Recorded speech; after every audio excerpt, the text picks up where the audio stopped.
Hillary Nusbaum is next. Hillary is on deck already, right? And we are going to have Hillary is a licensed master social worker. Some of my favorite people. I work with them all the time at Michigan State University. She's a school social worker for K-5 Emotional Impairment Basic Program in Rochester Community Schools. She's been doing this 11 years, her 8th year in her private practice. 2019, she became a certified trauma practitioner for education, is working on her certification for trauma-focused cognitive behavioral therapy. And I think that is such an awesome area to think about, is the trauma that people are actually going through and living through, having, being in their own way oppressed of who they are. It is her talk today about discussing the social emotional impacts of COVID-19, how we're going to gain control of our lives during this difficult time. Looking forward to this very, very much. Hillary, welcome. And I think if we were in a room, there would be a line forming at the back of the room ready to talk to you.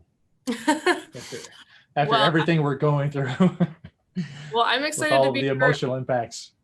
Yeah, I'm excited to be here. It's such an honor to be here and to be a part of this amazing group of panelists. I just want to start by saying thank you to our 2 previous panelists. Owen, we don't have enough, resources. We have plenty of resources, but we're not doing enough in the schools. And so it's so important, this topic for LGBTQ students to have support among educators and in the schools. We can't talk enough about that.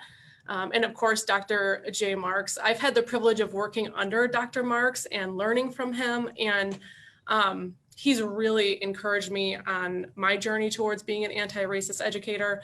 And I'm super thrilled to just be on panel with them. And it's such an honor for me. So thank you for that. And thank you, Mimic and Defeat the Label, for having me as well. Again, this is such a pleasure, my 2nd year in a row to be able to be here and present. So thank you for that. I'm going to go ahead and share my presentation. The Zoom is yours. Okay. All right. Let's present this. Okay. Can everybody see this? Is this up? Yes, it is. All right, great. So first of all, just to kind of get us into what we're going to be talking about today, I wanted to talk a little bit about what is this topic about? Well, first of all, when I was coming up with the title for this presentation, the impact of COVID-19 on social emotional wellness, I was like, we really could just call this this presentation "Duh," because this is affecting everybody across the board. There's really, I'm gonna go through some research and some data findings about the impacts of COVID-19, but I think most of us feel the impacts of COVID-19, especially if you're a frontline worker, if you're a parent, a student, an educator, you know it, you feel it. So I'm going to talk a little bit about who I am. We're going to talk about research findings. What do we do? How do we take back control of sort of feeling out of control emotionally? And then we'll get into a little more of the conclusion. So just a little about me. As Kevin said, this is my 11th year practicing as a school social worker. I've worked in 3 different districts, and I work currently in a private practice for Dr. Natasha Kendall and Associates, which is a lot of fun, and I have a great time in both settings.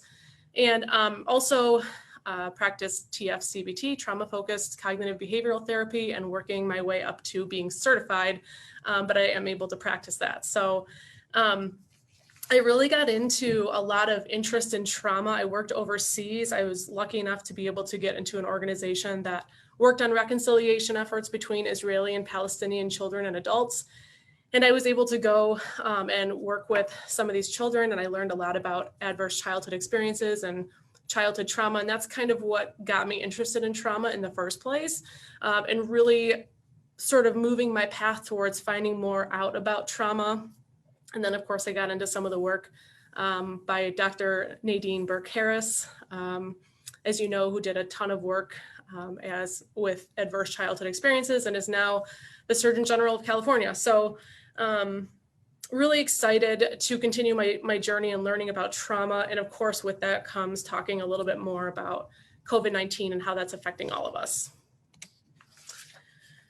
So when I was asked to talk about the effects of COVID-19, I said, well, I need a place to start to sort of see what are some of the research that's out there about how it's affecting people. So I found this really great research study that looked at several different countries. Let's see, they looked at US, China, Spain, Italy, Iran, Turkey, Nepal, and Denmark. And this comes from a study in August 2020. So what they did was they pulled 19 different studies together. In this particular study, they had a bunch of criteria to look at what are some of the effects that people are experiencing, what are the numbers. And so this is what they've come up with. So anxiety between these several different countries ranges from 6.33% to 50.9%. Depressive symptoms, again, during COVID-19, range anywhere from 14.6% up to 48.3%. PTSD ranges from 7% to 53.8%. Psychological distress, which is basically when a person has negative coping styles, depressive and anxious temperaments, maybe the loss of a job or loss of insurance, those are criteria that lead to psychological distress. That was anywhere between 34.43 to 38%. And then stress is anywhere from 8.1 to 81.9%. So this was taken from the general population. I think it was like somewhere like around 19,000 participants, maybe more, to discuss, to kind of pull them to see what their feelings are and which of those symptoms that they're feeling. So you can see the numbers are staggering. Everyone's feeling across the world, across the board. When we talk about stress, I just wanted to sort of give some specific examples of where do they get the name stress from? Where does that come from? If you're a student, you tend to feel more stress because of your, you may not have a job, you may be in education, maybe your school setting has shut down. So being a student automatically creates more stress. If you have lived a higher number of days in lockdown, that creates more stress. Unemployment, having to go to work, family and friends with COVID, and chronic illnesses. And there's going to be more that we're going to talk about. But when we talk about stress, those are some of the factors that lead to some of that stress. So specifically, if we're looking at the United States and we look at risk factors for depression and anxiety, there's several risk factors. And this is just a list that I collaborated from the research that I pulled, but obviously, as we know, there's much more. Female versus male. Females are more likely to develop depressive symptoms because they represent a higher percentage in the workforce, in retail, in service industries, and in healthcare. If you're under the age of 40, as I said before, if you're a student, you have a higher likelihood to develop depression or anxiety symptoms. Lower educational levels, living in urban areas, poor self-rated health, a high amount of loneliness. If you're divorced or widowed, being single, having a lower household income, if you're currently in quarantine or have been quarantined, if you're worrying about infection, which I think at times has included all of us, if there's been any property damage, unemployment, past history of mental stress, medical problems, perceived risk of unemployment, so the fear of becoming unemployed, higher perceived vulnerability, and we're going to talk about that in 1 second. Exposure to COVID news, just being in proximity of the news about COVID would be considered secondary trauma in and of itself because you're being exposed to news that could be really impactful to you and could cause traumatic symptoms. Working in the service sector, minoritized communities. I want to make a note about that. So being Hispanic or working in a service sector is correlated with significantly higher likelihood of having moderate or severe mental stress. The Hispanic community alone is 3 times more likely to contract the virus and 2 times as likely to die as their white counterpart. And as we know that minoritized communities are disproportionately affected by COVID-19 based on the inequitable access to resources that are necessary and that are needed. So these are some risk factors that exist for developing depression and anxiety in the United States. So other factors that lead to mental stress.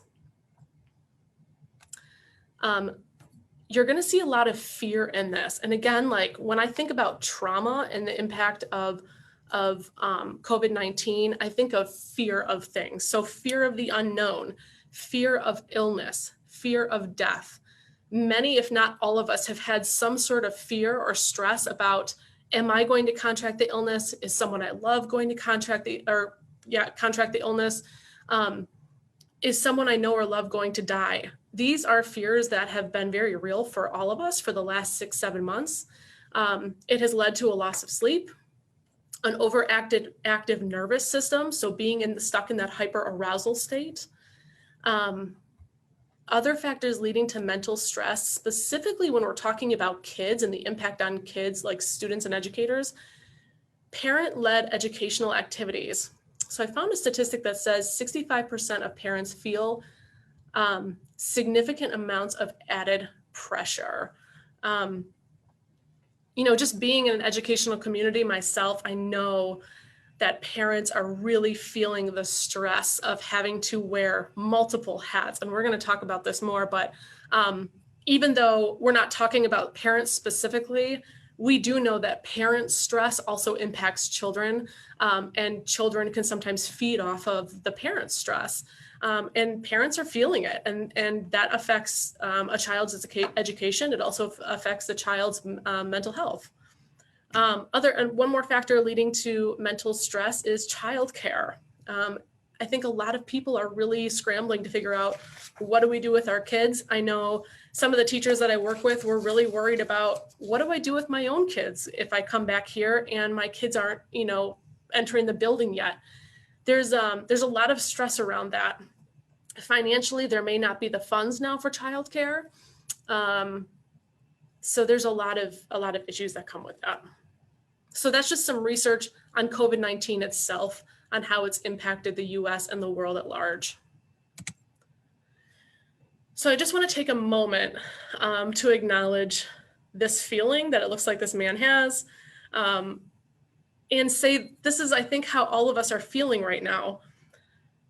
So I just want to take a moment and acknowledge all of our educators, our parents, our students, spouses of educators and frontline workers, essential workers, everybody who hasn't had the privilege to quarantine at home or work from home.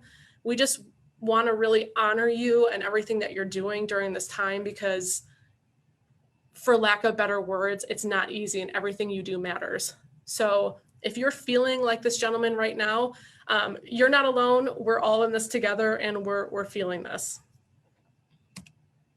So specifically, we want to talk about the effects of COVID-19 on educators and students. So there's a couple different areas that we really want to focus on. One is the lack of access to essential resources that come through schools. What I mean by that is schools provide breakfast and lunch services. They provide mental health support, peer groups, special education services, and technology services. I know what I've seen more than ever are students who are meant to access their schooling remotely don't have the technology services to be able to do that. And that has made it very difficult for students to receive education and educational services, because they need that technology. So lack of routine provides an important coping mechanism. So when we don't have routine, kids feel out of place. They feel like they don't know what's coming next. Some studies have indicated that kids are locking themselves in their rooms. They're not as focused on their hygiene. They might not be showering as much. They may be in bed more, not eating as wonderfully either. Students with special needs who thrive on routine don't have that. Not to say that parents are not doing their best to provide that routine, but when parents are also trying to work and be a parent and do their job and also be a teacher, it's very hard to set up a strict routine for their kids. So this can cause a lot of anger, anxiety, some outbursts. When it comes to anger, we see that at home. So the lack of routine is a really big issue. Next is the lack of developing essential skills. So we know that speech, social work, reading support, resource support, all kinds of different supports are offered in a school setting. These resources are still being delivered, but the delivery model is drastically different than in person. So again, like we are hoping that students have the technology. We're hoping that they have Wi-Fi to be able to access these services, that there's no tech issues, that they're able to show up on camera. When they take themselves off camera, we don't know if they're there or not. Sometimes confidentiality becomes an issue. We don't know who's in their room when we're speaking to a student or working with a student. So confidentiality can be an issue with that as well. Next, for thinking specifically about college students, campus closures can be obviously a major problem. This could lead to job loss because maybe graduations are being held off or they haven't happened. There might be anxiety about finding jobs. And we know at school campuses, people are really close together for a long amount of time. So there's a lot of stress when it comes to college campuses and social distancing and making sure that everybody's following the appropriate mitigation tactics. So the next one is social isolation. This is especially important for kids at home in abusive homes or neglectful homes. When we take away school and we take away education, or I guess being in person, it leads kids to being at home more with possibly neglectful situations. It could exacerbate abusiveness at home and the lack of social support because now kids aren't seeing their friends. They're not able to see maybe that trusted adult at the school that they want to spend time with or that they feel like they can trust and talk to. They have less access to those people. So we know that domestic violence, there's research that says that domestic violence is on the rise. And we also know that abuse is on the rise too. So, social isolation is a big problem.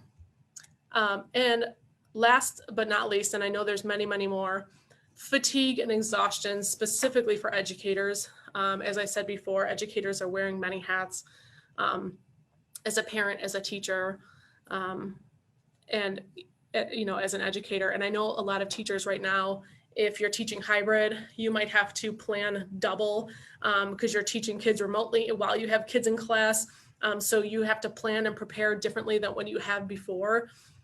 Going remote and means all of a sudden I have to really make a quick change in what I understand teaching to be. And so you really have to shift your thinking and shift your delivery model. And this has led to a lot of fatigue and exhaustion for educators. So specifically looking at private practice, I wanted to talk for a minute about just, as a clinician who works in a private practice facility, lots of changes have come from COVID-19. The biggest one being going from in-person to telehealth. What this means is that entirely new systems and treatment modalities need to be looked at and learned.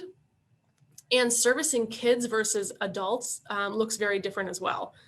Seeing kids in person can be really valuable and really effective, and is probably very necessary. And when you have to shift to an online or telephone model, that becomes really complicated because you kind of become an entertainer then, right? You want to keep the attention of the kids, and it's hard to do that during a telehealth session.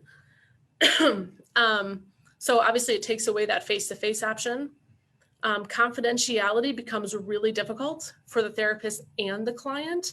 Therapists, depending on where they're delivering their telehealth services, you can see right here, I have a background. So wherever you are, you can kind of get the sense that like, oh, Hillary's somewhere with this, where's kids, and it says welcome, and you can kind of gain some information about me just by seeing what's in my background.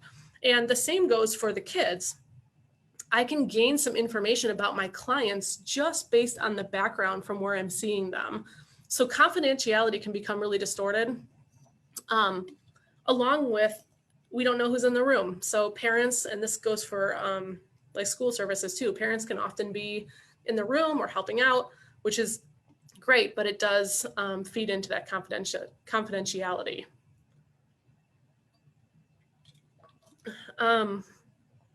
We know that there's a rise in anxiety, depression, worry, and stress. We know about social isolation. Isolation becomes a bigger issue. We can't see family and friends that we've leaned on because they have to stay home. We have to stay home. Heightened anxiety is masking often an underlying issue. When I have clients coming in to see me as a mental health professional, I'm creating treatment goals for them based on an issue that they may have not related to COVID-19. But when COVID-19 hit, what happened was those issues kind of became secondary to COVID-19 symptoms. So now my job is to normalize and help relieve some of that depression, anxiety, stress that that client has related to COVID-19, and those treatment goals become secondary. So there's a little flip-flop with that as well. Financial loss, we know, is a major issue. That can equal the loss of therapeutic services in some case. Maybe you lost insurance, you could have lost a job or be on unemployment. And so receiving therapeutic services becomes secondary, if not way down the list. On the plus side, clients have really enjoyed, working or doing telehealth purely for the sense of being in the comfort of their own home. So that is the plus side. A lot of clients enjoy not having to drive somewhere. So that is one of the plus sides of that. I'm going to just leave this here for a minute. I found this to be a staggering statistic. Only 0.02% of the federal government's $2 trillion pandemic relief package has been allocated for mental health and substance abuse services. I just want you to think about that for a minute.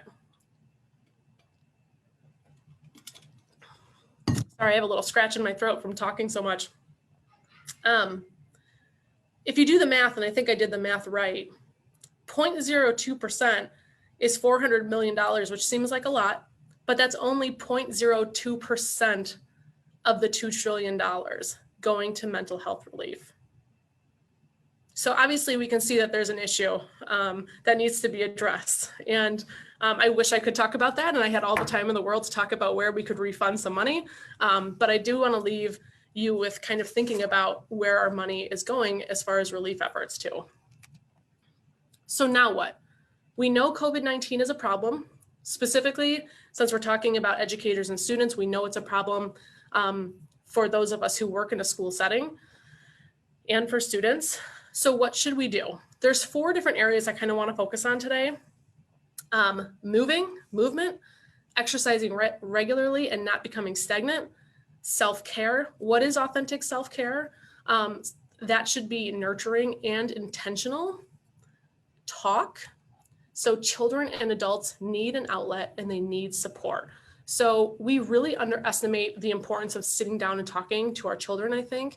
And most of us do that naturally, but being very intentional about talking to them and asking questions. And then paying attention. What is your child's behavior telling you? Are there behavior changes that's happening with your children? Are they isolated? Are they locking themselves in their room? Are they talking to their friends even if they can't be getting together with them? Going back to the talking point, we can't be afraid to talk about grief and loss and the realities of this pandemic. It's really important to talk to our kids about that, because oftentimes what our kids can imagine is happening can be worse than what's actually happening in reality. So we want to make sure that kids really understand what's happening with the pandemic, and be open to answer their questions and hear their concerns. Okay, so going into self-care. Self-care is talking about serving my body in the long term. What am I doing that serves my body in the long term? I think some of us, when we think about self-care, me included, want to say, well, if I have a bowl of ice cream tonight, which we often do, I'm like, this makes me feel good. I love ice cream. You know, it just makes me feel happy. But I have to think, is this serving my body in the long term? And the answer is no. So really what we want to do is talk about self-care and what we can do and why it's important. So what I'd like to do is pull up this 3-minute video about the priority of educator self-care in particular. This video comes to us from Dr. Julie McDaniels Muldoon. She's our consultant for safety and well-being at Oakland Schools, and she's done this series for schools, supportive strategy series, and I think this is a great video to talk about self-care. So I'm gonna jump into that.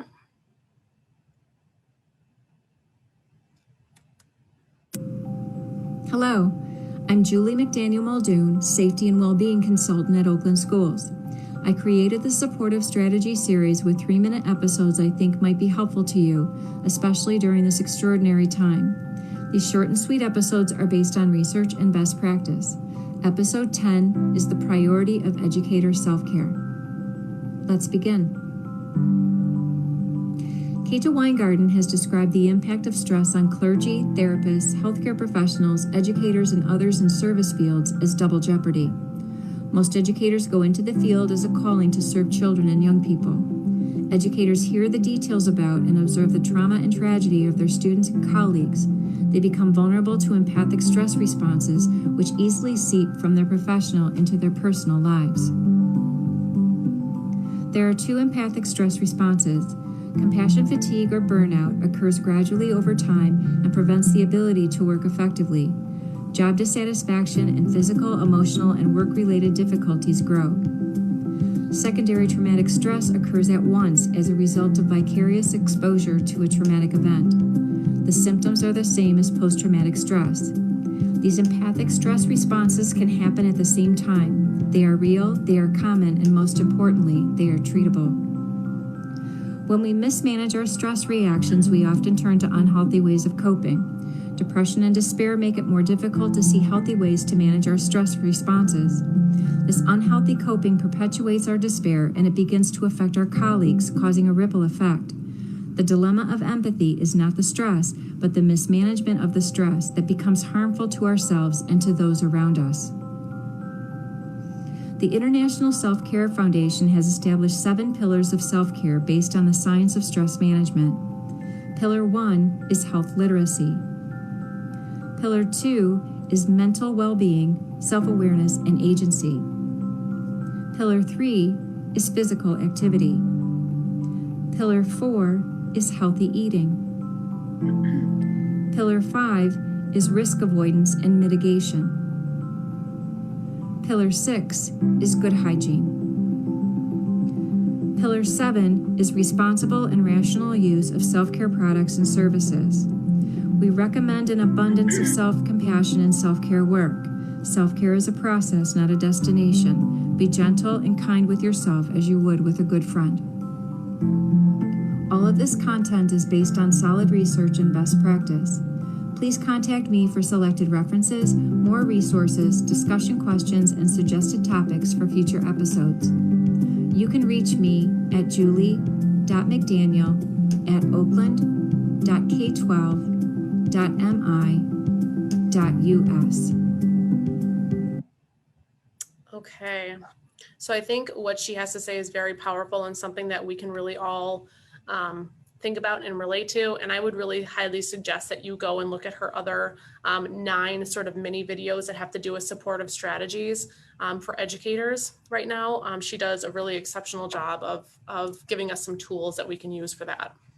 So continuing to look at self-care, we really need to think about nurturing our bodies and every part of our bodies. So mentally, emotionally, psychologically, and physically.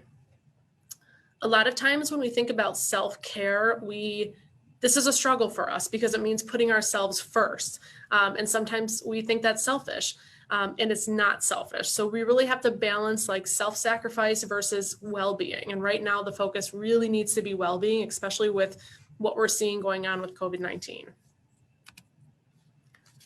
So self-care is a commitment to make, is a commitment you make to yourself to nurture your body, mind, and spirit.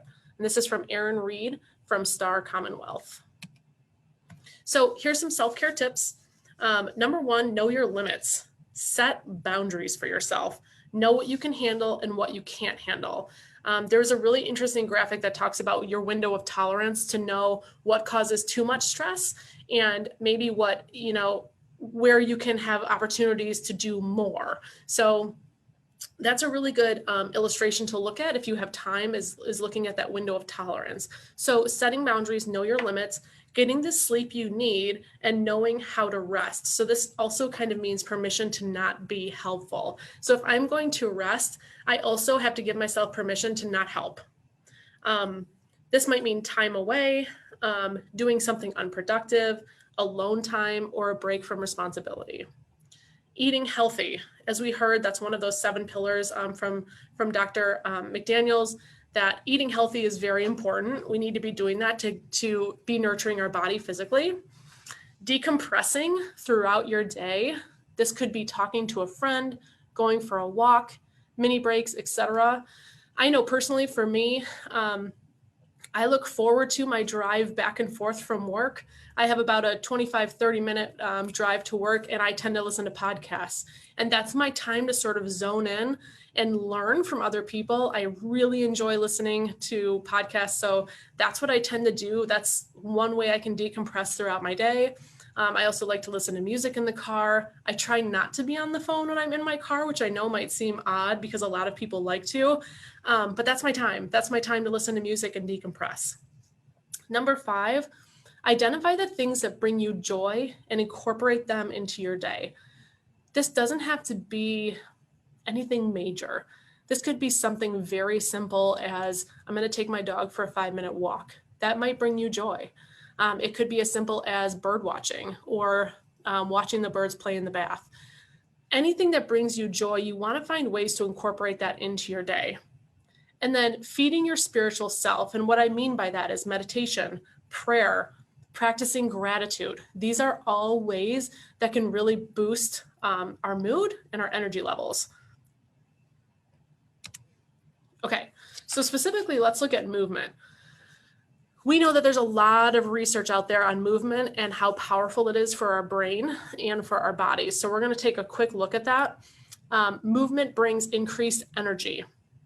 It reduces stress and it helps bring a calm mind. It can improve our memory and reduces the likelihood of depression. It stimulates production of dopamine and neuroepinephrine. I struggle with that word. So those two increases our mood and our energy levels. And then students can learn better and are more regulated in the school setting. I teach skills and I do different things with students on a daily basis. And when they come into my classroom, one of the first things that we do is we do some sort of a calming exercise. And this, you can find a bunch of really great tools on Go Noodle. They have some channels that incorporate some mindfulness into that. So I always have my students start with that. And it really gives them a chance to move and sort of recenter themselves for learning. And we know that that really boosts mood, energy levels, and helps kids to focus. So the third thing I want to talk about is paying attention. So what is my child's behavior telling me? So we need to offer predictability for our kids, the consistent schedule and structure throughout their day. I kind of talked a little bit about structure already. Predictability takes away the fear of the unknown. If I know what's coming in my day, if I know what to expect, takes away that fear of not knowing. And a lot of kids need that in order to have successful days or to feel successful in their day. The second thing is connecting. We know that based on research, again, all it takes is one trusted adult to create safety for a kid. So this is why it's so important to create that time to talk to your students, make sure they're feeling okay, ask them how their day was, what they're learning, what they're looking forward to. Those are all very important. So kids we know need to feel loved and belong. And this connection piece can also rebuild neural pathways within our brain. So it helps actually like restructure some of those pathways when kids feel loved and belonging. So that's a really important piece of this. And the next one is really for us adults, time and patience. Behavior change takes time. We need to monitor our own expectations and not push our own agenda onto our students, onto when they should change or when we should see some results. So we need to allow kids to sometimes sit in their feelings and be supportive of that. So this requires time and patience on our part. So one of the things that I think is very important before I start to finalize things is talking about you have permission to. So I want to talk about this. You have permission to not be okay. I had a client come in and talk to me about how she feels like such a bad mom sometimes because sometimes she just wants a break. Sometimes she just wants to shut off her role of being a mom for a little while to take care of herself. And I said, you have permission to do that. I mean, you're always going to be a mom, but you do have permission to shut off, to take care of yourself, and to not be okay. You have permission to practice self-care and not feel selfish doing it. You have permission to rest and rest well. You have permission to not be perfect in every or any role that you may have. You have permission to let your kids have a break. We just did a series actually for the building that I'm at right now in Rochester, where we talked specifically to parents about this. And I think parents specifically feel a lot of pressure to make sure their kid is on Zoom from 8:30 to 3:30 or whatever that window is. And that's a long, long time and a very high expectation to have kids on Zoom for that long. And I think for adults, if we think about ourselves, if I have to be on Zoom for 7 hours, that's very difficult for me to do, let alone a child. So it's okay to say, you know what? I'm going to give my kid a break for this afternoon and we're going to go and we're going to move. We're going to go for a walk or we're going to go on a hike or an adventure. Let your kids have a break. And there's so many other learning opportunities to do if you need a break. And you also have permission to find joy in doing nothing. Sometimes you need to just sit on the couch and turn on your favorite Netflix show and let your brain just sort of go. We're in a pandemic. And we often take for granted that that we're busy and that we have needs to spend some time by ourselves and to recalibrate. So we need to be able to do that and find joy in doing nothing. So I know that the information I presented is a lot. But it also, I know, just skims the surface of things we can be doing during COVID-19 to help ourselves, to help our children. But these are just really important things that we can start to do to help ourselves during this time. So if you have any questions, I'm happy to. And we do. Okay. We do. And thank you, Hillary. I mean, there is a lot to kind of unpack here at multiple levels. When you're talking about teachers, you're talking about parents, you're talking about the students. So, well, we do have questions, for you. And if we don't answer all of them, again, you can jump in the chat or we can also get these answered. And people are asking about the slides. We can make the slides available as well. Yep. So, and from what you've seen so far, what age ranges are mostly affected? I mean, some kids are resilient. Do we see that? And then also, what are we looking at in long-term effects? Has that come up in conversation? I mean, age range. So a lot of the studies that I looked at were for 18 and over, especially like some of that earlier research that I was telling you. But from what I see personally, I don't know that there's a certain age that's more affected. I think some younger kids take their input from how their parents are dealing with it and handling it. So that can be really mitigated based on, again, parents taking care of themselves and really trying to practice self-care. But as far as the age group, I don't have the research in front of me to talk about like which age is more affected over the other, but we do know that students at large are greatly affected by this. So we're in 4 to 65. Yeah, right, exactly. Because everybody's affected.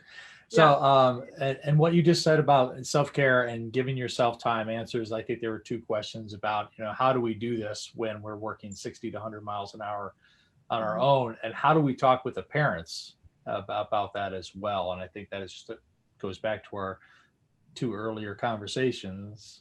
You have to have that conversation with some parents and also with administration. I can tell you from my job, I think people don't realize when they're sending emails at 10:30 because time has become a little bit, discombobulated because everybody thinks it doesn't end at 5. It just keeps going. We're in this contextual churn. And that's where boundary setting becomes really important, because now our work is our home. So we're not exactly changing environments, right? I can't just shut off my computer at school and go home. We're in the same environment. So you really have to practice. When I'm done with work at home, my computer's off, I'm not answering work emails. I have to put some limits on this. Yeah. What would you suggest for school districts that are in areas that are not so much affected by the pandemic to talk with their students, and their parents about, the areas that are being harder hit? Because I think sometimes they may not think it's affecting them that much, but they are still being affected. Yeah.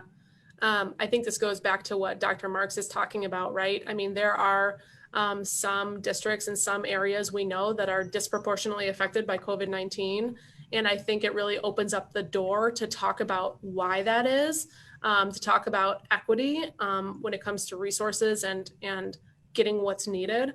But I definitely think there's still needs to be some communication about this could affect us. This could affect people that we love. This could affect our home, later on if we're not feeling it now. So just because we're not directly affected by it right now doesn't mean that people we care about aren't.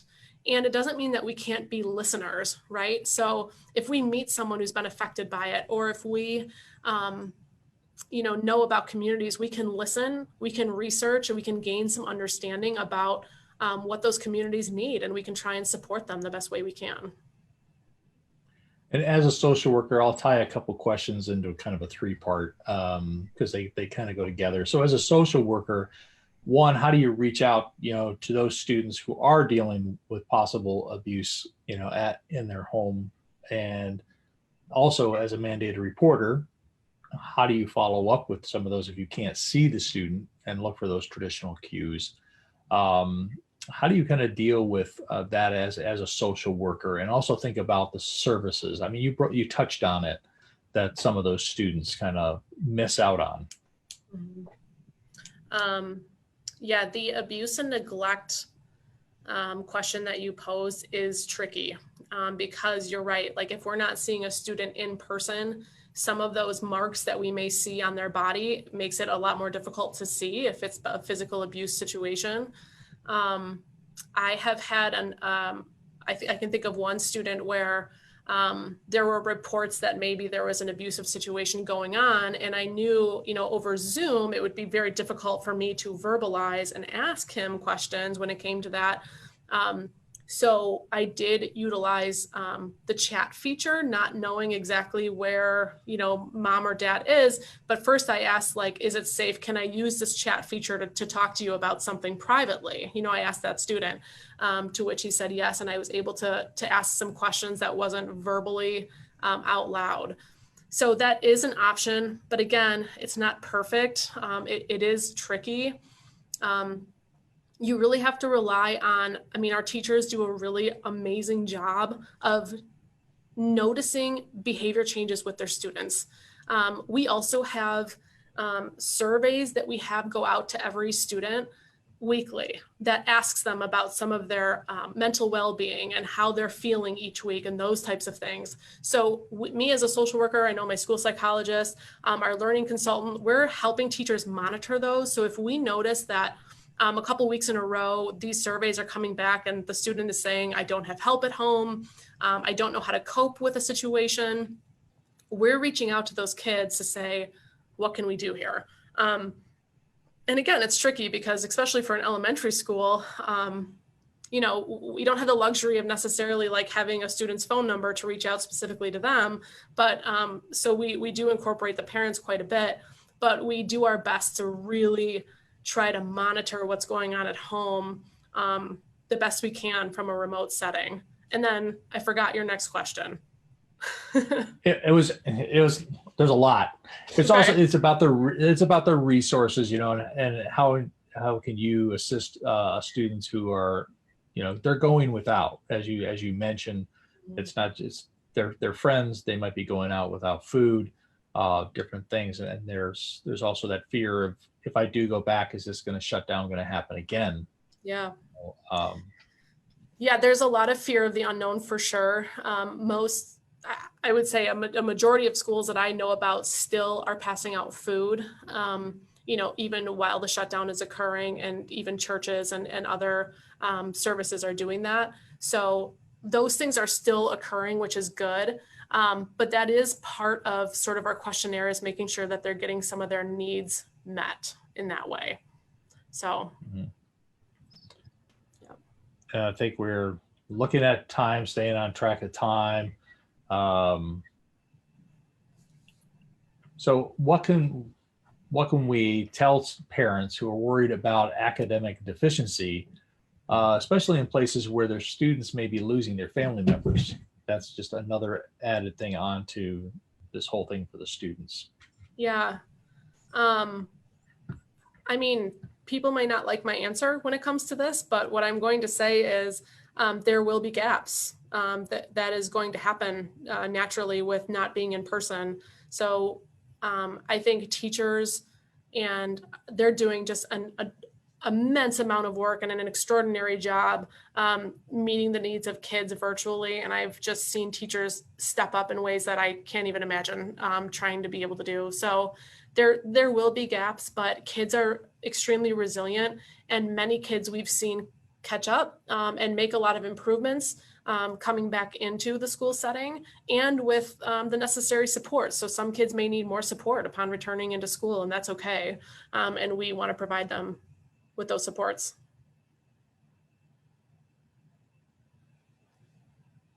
Nope, I think you're on mute. I got muted, bumped the keyboard.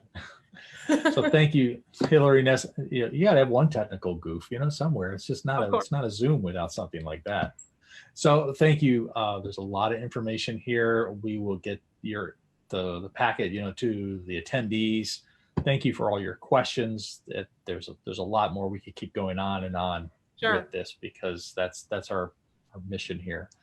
But thank you so much, Hillary, for this. And yes, you're welcome. Keep it going. And I think the biggest thing is do something for yourself out there. Make time for yourself. If you want to be like Hillary and just listen to music, go listen to music. My wife's a preschool teacher. I kind of tell her the same thing. You got to do something for yourself. You know, that's not me. I'll do the dishes. You go do something, because you just need a break. Absolutely. Even if it's a couple minutes out of your day, you need to find something that really nurtures your body and your mind. Yep. I was just talking to a friend of mine, and I was just asking her the other day, and I said, well, are you painting? You know? Oops. My screen all jumped on me real quick again. 2 technical glitches. But thank you so much. That was great. Yeah. So we're going to kind of keep moving. And I see, Catherine, you are waiting in the wings already, which is awesome. So Hillary, thank you.